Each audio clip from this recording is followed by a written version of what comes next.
Hi everyone, నమస్తే. నా పేరు రాణి అండి. మన ప్రకృతిలో ఒక అద్భుతమైన గిఫ్ట్ అంటే ఈ మొక్కలేనండి. మనకి ఎంతగానో ఉపయోగపడతాయి ఈ మొక్కలే. దేనికి సంబంధించి అంటే ముందు ముఖ్యంగా హెయిర్ ఫాల్ కంట్రోల్ చేయడంలో, హెయిర్ గ్రోత్ రావడంలో, హెయిర్కి సంబంధించిన అన్ని ప్రాబ్లమ్స్లలో మొదటి స్థానంలో ఉండే ఈ మొక్కలు. ఈ మొక్క ఏంటో తెలుసా? గుర్తుపట్టారా? గుర్తుపట్టడం చాలా ఈజీ అండి. చూసారా? రెడ్గా కాండం ఉండి, గ్రీన్ కలర్ ఆకులుండి, వైట్ కలర్ ఫ్లవర్స్ పూస్తాయి. ఏంటా? నేను చెప్తాను చూడండి. ఇదేనండి భృంగరాజు మొక్కలు. ఈ భృంగరాజు మొక్కలు అందరికీ చాలా మట్టుకు తెలుసు.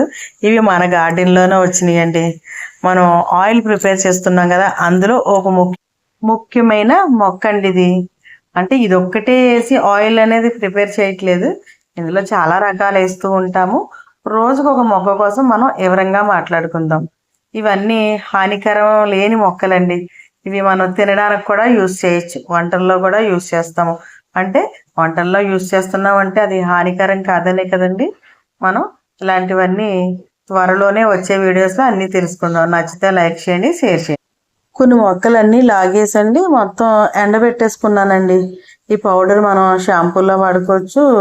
మనం సన్ రైజ్ కూడా చేసి కొన్ని ఆయిల్ ప్రిపేర్ చేస్తాను. అందులో కూడా మనకి డ్రైగా ఉండేది ఉపయోగపడుతుంది. కాబట్టి ఈ సమ్మర్లో వేడి ఎక్కువగా ఉంటుంది కాబట్టి డైరెక్ట్ ఎండలో కాకుండా పక్కన వేస్తే ఆ వేడికి మనకి తొందరగా అవి మాడిపోయినట్టు కాకుండా గ్రీన్ షేడ్లో ఉంటాయండి. డైరెక్ట్ ఎండలో పెడితే కలర్ చేంజ్ అయిపోయి నల్లగా కనిపిస్తుంది పౌడరు. అందుకని మనం కొంచెం నీడలో ఆరేసుకుంటే చాలా కలర్ కూడా చాలా బాగుంటుందండి. ఈ పొడి మనం రెడీగా చేసి పెట్టుకుంటే అన్నిటిలో కూడా యూస్ చేసుకోవచ్చు.